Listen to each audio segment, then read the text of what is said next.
Welcome to about film. നമ്മളിന്ന് സംസാരിക്കാൻ പോണത് തണ്ടർ ബോൾട്സ് സ്റ്റാർ കിടിലം പടം.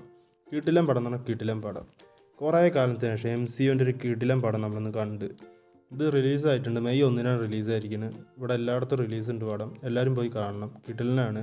കാരണം എന്താ വെച്ചാൽ എല്ലാവർക്കും നല്ല ക്യാരക്ടർ ഡെവലപ്മെൻറ്റ് കൊടുത്ത് നല്ല ആക്ഷൻ സീക്വൻസ് ഒക്കെ വെച്ച് കറക്റ്റ് ഗ്രൗണ്ടഡ് ആയിട്ടൊരു പടം എടുത്ത് വെച്ചിട്ടുണ്ട്. സ്പേസ് പോയിട്ടുള്ള കളിയൊന്നുമില്ല, ഭൂമിയിൽ വെച്ചിട്ടുള്ള കളി തന്നെ ഉള്ളൂ. എല്ലാം അടിപൊളിയായിട്ടുണ്ട്.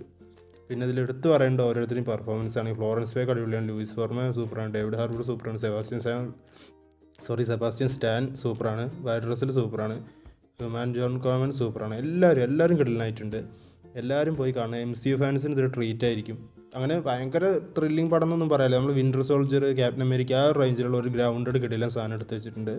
ഇങ്ങനത്തെ പടമാണ് നമ്മൾ ഓരോരുത്തരും പ്രതീക്ഷിക്കുന്നത്. അല്ലാണ്ട് കുറേ സ്പേസ് പോയിട്ട് അല്ലെങ്കിൽ കുറേ ഈ LGBT സപ്പോർട്ട് ചെയ്യണം അല്ലെങ്കിൽ ഇങ്ങനെയൊക്കെയുള്ള കുറേ പടങ്ങളുണ്ട്. അതൊന്നുമല്ല, നല്ല കിടിലനായിട്ട് എടുത്ത് വെച്ചാൽ നമ്മൾ പോയി കാണും, കണ്ടിട്ട് എൻജോയ് ചെയ്യും. MCU പറഞ്ഞതാണ്. ഈ അയൺമാനും ടീമൊക്കെ ഉണ്ടായിരുന്നു, നമുക്ക് കാട്ടിക്കൂട്ടിയിരുന്നൊരു കളിയുണ്ട്. ആ കളിയാണ് ഇപ്പോൾ നമുക്ക് ഇവിടെ കാണാൻ പറ്റിക്കുന്നത്. എല്ലാവരും പോയി കാണണം. എന്നിട്ട് എല്ലാവരും ഇത് കണ്ടിട്ട് നിങ്ങളുടെ അഭിപ്രായം നമ്മുടെ കമൻറ്റ് ബോക്സിൽ ഒന്ന് പറയുക. അടുത്ത വീഡിയോയിൽ നമുക്ക് വീണ്ടും കാണാം.